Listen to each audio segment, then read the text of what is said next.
Hello everyone, welcome to the session where we are going to solve the entire question paper of NTSE GMAT 2015. So before going to the first problem, I will read the given direction. Complete the given analogy by choosing correct answer from the given alternatives. So here is the question: 80:400 $100 ? And we have to find this missing number. So this is an analogy type problem. We have to find the analogy between the first two numbers and use the same analogy here to find this missing number. Okay, now coming to the options. First option is 800, second is 625, and third is 600, and the last option, that is 525.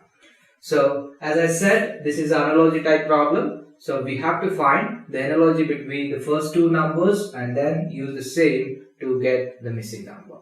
I will consider the given question here. It is 80:400 $100 ?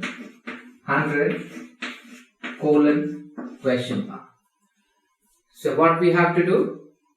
Yes, we have to find the relationship or the analogy between these two numbers.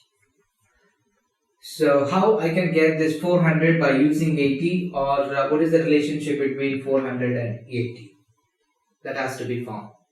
So one way of writing this 80 is, I can write this 80 as 20 into 4. 20 into 4 will give me 80. 20 into 4 will give me 80. And I can write this 400 as, yes, how I can write this 400? I can write this as 20 square. 20 square will give me 400. So what I have done here? I have written this 80 as 20 into 4, and then I have written this 400 as 20 square. So what is the analogy, or what is the relationship between these two numbers? So I have used this 20 to get this 400. So what I have did? So I did 20 as square, and I obtained 20 square as 400, which is here. So this is the analogy between these two numbers, and the same analogy can be used to get this missing number. So how I can write this 100 in terms of, yes, I have to write this 100 in terms of, yes, I have to write 100 as 25 into 4. Because I have written into 4, multiple of 4. So that's why 25 into 4 will give me 100.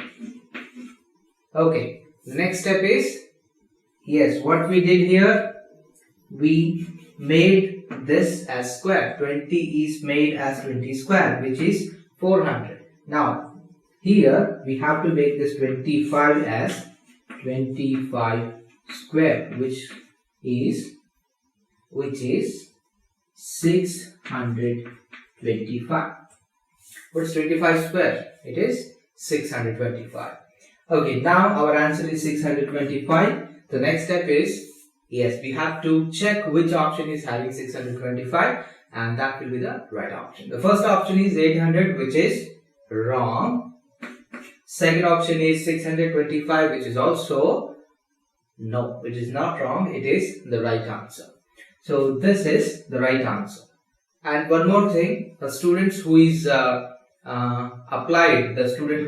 for this mental ability test or any other competitive exams, he should remember squares of numbers from 1 to 30, and he should remember the positions of all the letters of English alphabet, so that he can be he can get the good benefits of remembering those squares and the positions of letters. So here we solved the first example. Now we will move to next problem.